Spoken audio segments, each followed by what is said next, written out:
ಶ್ರೀ ಗಣಪತಿ ಶಾರದಾ ಗುರುಭ್ಯೋ ನಮಃ.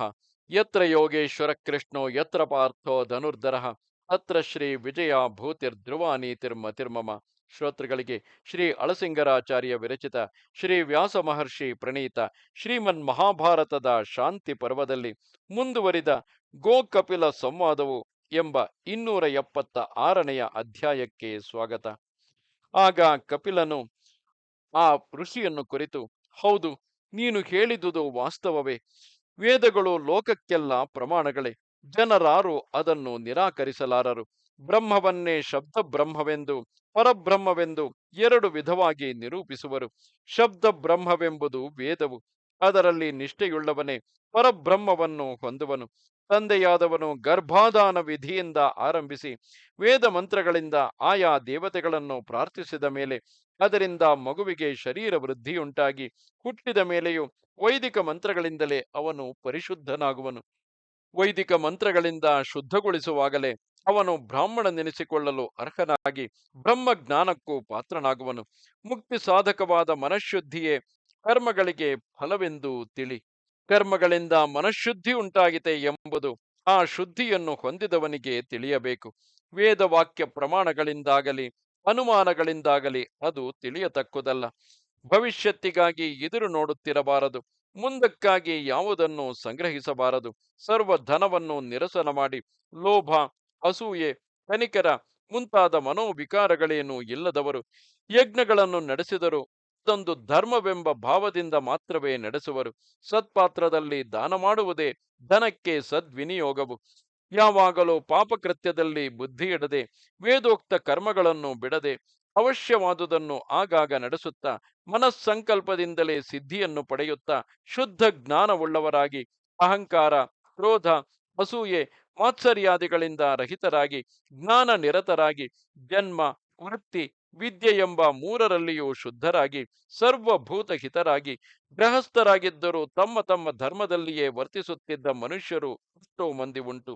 ಜನಕಾದಿಗಳಂತೆ ಯೋಗನಿಷ್ಠರಾದ ರಾಜರು, ಯಾಜ್ಞವಲ್ಕ್ಯಾದಿಗಳಂತೆ ಬ್ರಾಹ್ಮಣರು ಎಷ್ಟೋ ಮಂದಿ ಅಂತಹ ಗುಣ ವಿಶೇಷಗಳುಳ್ಳವರಾಗಿದ್ದರು. ಅವರು ಸರ್ವಭೂತ ಸಮರಾಗಿ ಋಜುತ್ವದಿಂದಲೂ ಸಂತುಷ್ಟಿಯಿಂದಲೂ ನಿಶ್ಚಯ ಜ್ಞಾನದಿಂದಲೂ ಕೂಡಿದ್ದರು. ಧರ್ಮವು ಅವರಿಗೆ ಪ್ರತ್ಯಕ್ಷ ಫಲವಾಗಿದ್ದಿತು. ನಡತೆಯಲ್ಲಿಯೂ ಹೃದಯದಲ್ಲಿಯೂ ಅವರು ಪರಿಶುದ್ಧರಾಗಿದ್ದರು. ಪರಾವರಗಳೆರಡರಲ್ಲಿಯೂ ಶ್ರದ್ಧೆಯುಳ್ಳವರಾಗಿ ಮನಸ್ಸನ್ನು ಶುದ್ಧ ಮಾಡಿಕೊಂಡು ವಿದ್ಯುಕ್ತವಾಗಿ ನಡೆಯುತ್ತಿದ್ದರು. ಎಂತಹ ವಿಪತ್ತುಗಳಲ್ಲಿಯೂ ಲವ ಮಾತ್ರವು ಧರ್ಮಗಳನ್ನು ತಪ್ಪಿ ಹೋಗುತ್ತಿರಲಿಲ್ಲ.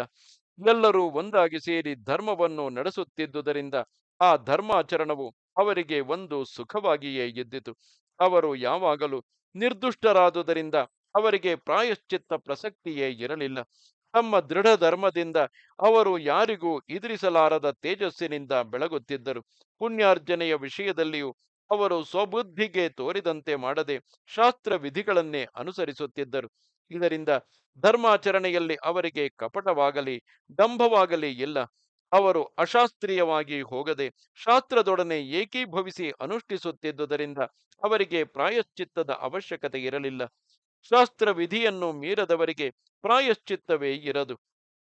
ಧರ್ಮಾನುಷ್ಠಾನಕ್ಕೆ ಸಮರ್ಥರಲ್ಲದ ದುರ್ಬಲರಿಗೆ ಮಾತ್ರವೇ ಶ್ರುತಿಯು ಪ್ರಾಯಶ್ಚಿತ್ತವನ್ನು ವಿಧಿಸುವುದು.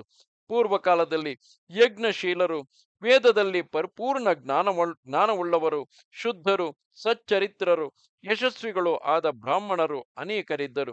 ಅವರು ಯಜ್ಞ ಮೂಲಕವಾಗಿಯೇ ಪ್ರತಿದಿನವೂ ಬ್ರಹ್ಮವನ್ನು ಉಪಾಸಿಸುತ್ತಾ ಆಶಾರಹಿತರಾಗಿದ್ದರು. ಮತ್ತು ಅವರು ವಿದ್ಯಾವಂತರು, ಸಮಸ್ತ ಬಂಧಗಳನ್ನು ನೀಗಿದವರು. ಈ ಕಾರಣದಿಂದ ಅವರ ಯಜ್ಞಗಳು, ಅವರ ಜ್ಞಾನವು, ಅವರ ವಿದ್ಯುಕ್ತ ಕರ್ಮಗಳು, ಸಕಾಲದಲ್ಲಿ ಅವರ ವೇದಾಧ್ಯಯನವು, ಅವರ ಸಂಕಲ್ಪಗಳು ಎಲ್ಲವೂ ನಿಷ್ಕಲ್ಮಶವಾಗಿ ಬ್ರಹ್ಮಮಯವಾಗಿಯೇ ಇದ್ದವು. ಅವರು ಕಾಮಕ್ರೋಧಗಳನ್ನು ನೀಗಿ ಎಂತಹ ಕಷ್ಟದಲ್ಲಿಯೂ ತಮ್ಮ ಆಚಾರವನ್ನು ಕರ್ಮಗಳನ್ನು ಬಿಡದೆ ತಮ್ಮ ತಮ್ಮ ವರ್ಣಾಶ್ರಮ ಧರ್ಮಗಳಲ್ಲಿ ನಿಷ್ಠರಾಗಿ ಶುದ್ಧಾತ್ಮರಾಗಿ ರುಜು ಸ್ವಭಾವವುಳ್ಳವರಾಗಿ ಶಾಂತರಾಗಿಯೂ ಇದ್ದುದರಿಂದ ಅವರು ನಡೆಸಿದ ಯಜ್ಞಾದಿಗಳೆಲ್ಲ ಬ್ರಹ್ಮಮಯವಾಗಿದ್ದುವೆಂದು ನಾವು ದೃಢವಾಗಿ ಕೇಳಿ ಬಲ್ಲೆವು. ಇಂತಹ ಧೀರರು ಇತರರಿಗೆ ನಡೆಸಲ ಸಾಧ್ಯವಾದ ಆಚಾರಗಳಲ್ಲಿಯೂ ಕರ್ಮಗಳಲ್ಲಿಯೂ ನಿರತರು ಆದ ಅವರ ತಪಸ್ಸೆ ವಿಷಯಾಭಿಲಾಷೆಗಳನ್ನೆಲ್ಲ ನಾಶಗೊಳಿಸತಕ್ಕ ತೀಕ್ಷ್ಣವಾದ ಆಯುಧವಾಯಿತು. ಆ ಸದಾಚಾರವೆಂಬುದು ಬಹಳ ಆಶ್ಚರ್ಯಕರವಾಗಿಯೂ ಪುರಾತನವಾಗಿಯೂ ಶಾಶ್ವತವಾಗಿಯೂ ಇರುವುದು. ಅದು ಆಪದ್ಧರ್ಮಕ್ಕಿಂತಲೂ ಬೇರೆಯಾದುದು. ಸಾಮಾನ್ಯವಾಗಿ ಅದು ಸಜ್ಜನರಿಂದ ಆಚರಿಸಲ್ಪಟ್ಟದು. ಪ್ರಮಾದದಿಂದಾಗಲಿ ರಾಗದ್ವೇಷದಿಂದಾಗಲಿ ಅದಕ್ಕೆ ಉಪಹತಿಯಿಲ್ಲ. ಮನುಷ್ಯರಿಗೆ ಯಾವಾಗಲೂ ಅದರಿಂದ ತಪ್ಪಿ ಹೋಗುವ ಸಂಭವವೂ ಇಲ್ಲ. ಅದನ್ನು ಪೂರ್ಣವಾಗಿ ಅನುಸರಿಸಲಾರದವರ ಸೌಕರ್ಯಕ್ಕಾಗಿಯೇ ಆಮೇಲೆ ಅದನ್ನು ಬೇರೆ ಬೇರೆ ಆಶ್ರಮಗಳಿಗೆ ಅನುಗುಣವಾಗಿ 4 ವಿಧದಿಂದ ವಿಭಾಗಿಸಿಟ್ಟರೆಂದು ಬ್ರಾಹ್ಮಣರಿಂದ ಕೇಳುವೆವು. ಸಜ್ಜನರು ಅದನ್ನೇ ಅನುಸರಿಸುತ್ತಾ ಉತ್ತಮ ಗತಿಯನ್ನು ಹೊಂದಿರುವರು. ವಾನಪ್ರಸ್ಥರು, ಗೃಹಸ್ಥರು, ಬ್ರಹ್ಮಚಾರಿಗಳು ಅದನ್ನೇ ಅವಲಂಬಿಸಿ ಅವರು ಅದೇ ಉತ್ತಮ ಗತಿಯನ್ನೇ ಹೊಂದಿರುವರು. ಅಂತಹ ದ್ವಿಜರನೇಕರು ಆಕಾಶದಲ್ಲಿ ಜ್ಯೋತಿರ್ಗಣಗಳೊಡನೆ ನಕ್ಷತ್ರಗಳಾಗಿಯೂ ತಾರೆಗಳಾಗಿಯೂ ತಮ್ಮ ತಮ್ಮ ನೆಲೆಯಲ್ಲಿ ನಿಂತಿರುವರು. ಅವರು ತ್ಯಾಗದಿಂದಲೇ ಬ್ರಹ್ಮವನ್ನು ಹೊಂದಿದುದಾಗಿಯೂ ವೇದಗಳು ಹೇಳುವವು. ಅಂತಹವರು ತಮ್ಮ ಪ್ರಾರಬ್ಧ ಕರ್ಮ ವಿಶೇಷದಿಂದ ಯೋನಿಗಳಲ್ಲಿ ಜನಿಸಿ ಸಂಸಾರವನ್ನು ಹೊಂದಿದರೂ ತಿರುಗಿ ಪಾಪ ಕರ್ಮದಲ್ಲಿ ತೊಡರುವುದಿಲ್ಲ. ವೇದಾಂತ ವಿಚಾರದಲ್ಲಿ ಶ್ರದ್ಧೆಯು ದೃಢ ನಿಶ್ಚಯವೂ ಉಳ್ಳ ಬ್ರಹ್ಮಚಾರಿಯು ಇದೇ ಗತಿಯನ್ನು ಹೊಂದುವನು.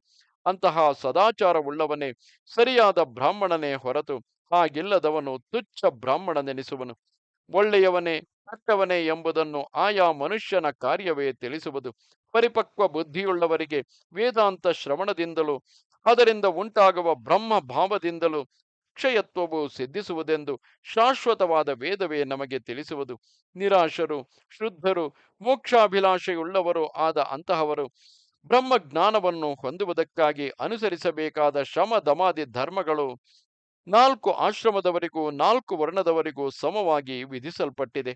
ಶುದ್ಧ ಚಿತ್ತರು ಬ್ರಾಹ್ಮಣರು ಆದ ಜಿತೇಂದ್ರಿಯರೇ ಅಂತಹ ಜ್ಞಾನವನ್ನು ಪಡೆಯಬಲ್ಲರು. ಅತಿ ಧರ್ಮವೆಂಬುದು ಸಂತೋಷಕ್ಕೆ ಕಾರಣವಾಗಿ ತ್ಯಾಗರೂಪವಾಗಿರುವುದು. ಅದೇ ಜ್ಞಾನಕ್ಕೂ ಆಧಾರವು. ಅದು ಮೋಕ್ಷದಲ್ಲಿ ಬುದ್ಧಿಯನ್ನು ನೆಲೆಗೊಳಿಸುವುದು. ಆ ಧರ್ಮವೇ ಶಾಶ್ವತವಾದ ಅನಾದಿ ಧರ್ಮವೆಂದು ಹೇಳಲ್ಪಡುವುದು. ಆ ಯತಿ ಧರ್ಮವು ಅವರವರ ವೈರಾಗ್ಯ ಬಲಕ್ಕೆ ತಕ್ಕಂತೆ ಇತರ ಆಶ್ರಮ ಧರ್ಮಗಳೊಡನೆ ಸೇರಿದಂತೆಯಾಗಲಿ ಅದರ ಸಂಬಂಧವಿಲ್ಲದಂತೆ ಪ್ರತ್ಯೇಕವಾಗಿಯಾಗಲಿ ಅನುಷ್ಠಿಸಲ್ಪಡುವುದು. ಆಗಲೂ ಮನೋಬಲವುಳ್ಳವರು ಕ್ಷೇಮವನ್ನು ಹೊಂದುವರು. ಮನೋಬಲವಿಲ್ಲದವರು ಸಂಸಾರದಲ್ಲಿ ಸಿಕ್ಕಿ ಕಷ್ಟಪಡುವರು. ಬ್ರಹ್ಮ ಪದವನ್ನು ಅಪೇಕ್ಷಿಸುವ ಶುದ್ಧ ಚಿತ್ತನೆ ಸಂಸಾರದಿಂದ ಮುಕ್ತನಾಗುವನು ಎಂದನು. ಆಗ ಸ್ಯೂಮರಶ್ಮಿಯು, ಯಾರು ಧರ್ಮಲಬ್ಧವಾದ ಧನವನ್ನೇ ಪಡೆದು ಅದನ್ನು ದಾನ ಮಾಡುತ್ತಾ ಭೋಗಿಸುತ್ತಾ ಯಾಗಗಳನ್ನು ನಡೆಸುತ್ತಾ ಅಧ್ಯಯನವನ್ನು ಮಾಡುತ್ತಿರುವರೋ ಮತ್ತು ಯಾರು ಸನ್ಯಾಸವನ್ನು ಅವಲಂಬಿಸಿರುವರೋ ಇವರಿಬ್ಬರಲ್ಲಿ ಯಾರು ಮರಣಾನಂತರದಲ್ಲಿ ಸ್ವರ್ಗವನ್ನು ಹೊಂದುವರು, ಈ ವಿಷಯದಲ್ಲಿ ನಿಜಾಂಶವನ್ನು ತಿಳಿಸಬೇಕು ಎಂದನು. ಅದಕ್ಕೆ ಆ ಕಪಿಲನು, ಎಲ್ಲ ಪರಿಗ್ರಹಗಳಿಂದ ಕೂಡಿ ಗೃಹಸ್ಥ ವೃತ್ತಿಯಲ್ಲಿ ಇರತಕ್ಕವರು ಕೂಡ ಬೇರೆ ಎಲ್ಲ ಅಭ್ಯುದಯಗಳನ್ನು ಹೊಂದುವರಾದರೂ ಸನ್ಯಾಸದಿಂದ ಉಂಟಾದ ಸುಖವನ್ನು ಮಾತ್ರ ಹೊಂದಲಾರರು. ಇದನ್ನು ನೀನು ತಿಳಿಯಬಹುದು ಎಂದನು. ಅದಕ್ಕೆ ಆ ಸ್ಯೂಮರಶ್ಮಿಯು, ನೀವು ಮುಕ್ತಿಗಾಗಿ ಜ್ಞಾನವನ್ನೇ ಉಪಾಯವನ್ನಾಗಿ ಆಶ್ರಯಿಸಿರತಕ್ಕವರು ಗೃಹಸ್ಥರು ಆಗಿರುವಿರಿ.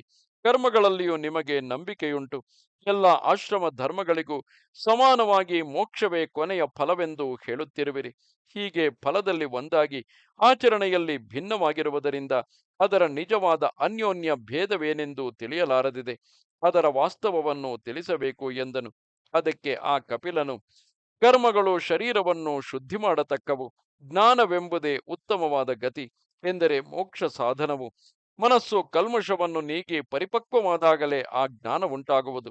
ಆ ಶುದ್ಧ ಜ್ಞಾನವು ಉಂಟಾದಾಗಲೇ ತಾಳ್ಮೆ, ಶಾಂತಿ, ಅಹಿಂಸೆ, ಸತ್ಯ, ಆರ್ಜವ, ದ್ರೋಹ, ಗರ್ವಹೀನತೆ, ಲಜ್ಜೆ, ಸಹನ ಶಕ್ತಿ, ಕ್ಷಮೆ ಮುಂತಾದವೆಲ್ಲ ಉಂಟಾಗುವವು. ಇವೇ ಬ್ರಹ್ಮವನ್ನು ಹೊಂದಿಸತಕ್ಕ ಮಾರ್ಗಗಳು.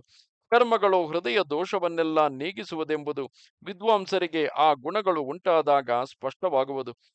ಶಾಂತರು, ಶುದ್ಧರು, ನಿಶ್ಚಯ ಜ್ಞಾನವುಳ್ಳವರು ಆದ ಬ್ರಾಹ್ಮಣರು ಹೊಂದತಕ್ಕ ಗತಿಯೇ ಪರಮಗತಿ ಎನಿಸುವುದು. ಯಾವನು ವೇದಗಳನ್ನು, ವೇದಗಳಿಂದ ತಿಳಿಯಬೇಕಾದ ವಿಷಯಗಳನ್ನು ಯಥಾಸ್ಥಿತವಾಗಿ ತಿಳಿಯುವನೋ ಅವನೇ ವೇದವಿತ್ತೆನಿಸುವನು. ಹಾಗಿಲ್ಲದೆ ಬರೀ ಅಧ್ಯಯನವನ್ನು ಮಾತ್ರ ಮಾಡಿದವನು ಗಾಳಿ ತುಂಬಿದ ತಿತ್ತಿಯೇ ಹೊರತು ಬೇರೆಯಲ್ಲ. ವೇದಾರ್ಥಗಳನ್ನು ತಿಳಿದವನೇ ಎಲ್ಲವನ್ನೂ ತಿಳಿದವನು. ಸಮಸ್ತವು ವೇದದಲ್ಲಿರುವುದು. ಭೂತ ಭವಿಷ್ಯತ್ ವರ್ತಮಾನಗಳನ್ನೆಲ್ಲ ವೇದಗಳಲ್ಲಿ ತಿಳಿಯಬಹುದು. ಲೋಕದಲ್ಲಿ ಸತ್ತು ಅಸತ್ತು ಎಂಬುದೆಲ್ಲವೂ ವೇದಗಳಿಂದಲೇ ತಿಳಿಯುವವು. ಈ ಜಗತ್ತು ಉಂಟೇ ಇಲ್ಲವೇ ಎಂಬುದನ್ನು ವೇದಗಳೇ ತಿಳಿಸುವವು. ಬ್ರಹ್ಮಜ್ಞಾನವುಳ್ಳವನಿಗೆ ಈ ಪ್ರಪಂಚವು ಸತ್ತು ಅಸತ್ತು ಆಗುವುದು. ಅವನಿಗೆ ಎಲ್ಲವೂ ಕೊನೆಯದಾದ ಮೋಕ್ಷ ರೂಪವಾಗಿಯೂ ಮಧ್ಯದಲ್ಲಿ ತೇಲುವ ಜಗತ್ತಾಗಿಯೂ ಕಾಣುವುದು. ತ್ಯಾಗವೇ ಮೋಕ್ಷ ಸಾಧನಕ್ಕೆ ಕೊನೆಯ ಉಪಾಯವು. ಶ್ರಮವೇ ಅದಕ್ಕೆ ನಿಶ್ಚಯವಾದ ಸಾಧನವು. ಆತ್ಯಂತಿಕವಾದ ಸಂತೋಷವೆಂಬುದು ಅದನ್ನೇ ಹಿಂಬಾಲಿಸುತ್ತಿರುವುದು. ಎಲ್ಲವೂ ಅಪವರ್ಗವೆಂಬ ಮುಕ್ತಿಯಲ್ಲಿ ನೆಲೆಗೊಂಡಿರುವುದು ಎಂಬಿವೆ ವೇದದ ನಿಜವಾದ ಅರ್ಥವು. ಆ ಮುಕ್ತಿ ಎಂಬುದೇನು? ಕೇವಲವು ವ್ಯಕ್ತ ಅವ್ಯಕ್ತವು ಅವಶ್ಯವಾಗಿ ತಿಳಿಯಬೇಕಾಗಿದ್ದರೂ ಸುಲಭವಾಗಿ ತಿಳಿಯದುದು. ಸಕಲಕ್ಕೂ ಆತ್ಮವು ಸ್ಥಾವರ ಜಂಗಮ ರೂಪವು ಪೂರ್ಣ ಸುಖಾತ್ಮವು ಆದ ಬ್ರಹ್ಮವೇ. ಅದು ಸರ್ವ ಮಂಗಳಕರವಾಗಿ ಸರ್ವಶ್ರೇಷ್ಠವಾದುದು. ರಾಗವುಳ್ಳವರಿಗೆ ಪ್ರಕಾಶಿಸಲಾರದು. ಜಗತ್ತಿನ ಉತ್ಪತ್ತಿ ಲಯಗಳಿಗೆ ಕಾರಣವಾದುದು. ಅಂತಹ ಬ್ರಹ್ಮವು ತೇಜಸ್ಸೆಂದು, ಕ್ಷಮೆಯೆಂದು, ಶಾಂತಿಯೆಂದು, ನಿರಾಮಯವೆಂದು ಹೆಸರುಗೊಂಡುದು. ಜ್ಞಾನ ದೃಷ್ಟಿಯುಳ್ಳ ಬ್ರಾಹ್ಮಣರು ಅದನ್ನು ಕಾಣುವರು. ಆ ಬ್ರಹ್ಮವನ್ನೇ ಅವರು ವ್ಯೋಮವೆಂದು, ಸನಾತನವೆಂದು, ಧ್ರುವವೆಂದು ಕರೆ ಹೇಳುವರು. ಬ್ರಹ್ಮ ಸ್ವರೂಪರಾದ ಅಂತಹ ಬ್ರಾಹ್ಮಣರಿಗೆ ನನ್ನ ನಮಸ್ಕಾರವಿರಲಿ ಎಂದನು. ಇದು 276ನೆಯ ಅಧ್ಯಾಯವು. ನಮಸ್ತೆ ಶಾರದೆ ದೇವಿ, ಕಾಶ್ಮೀರ ಪುರವಾಸಿನಿ. ತ್ವಾಮಹಂ ಪ್ರಾರ್ಥೆಯೇ ನಿತ್ಯಂ. ವಿದ್ಯಾದಾನಂಚ ದೇಹಿಮೆ. ನಮಸ್ಕಾರ.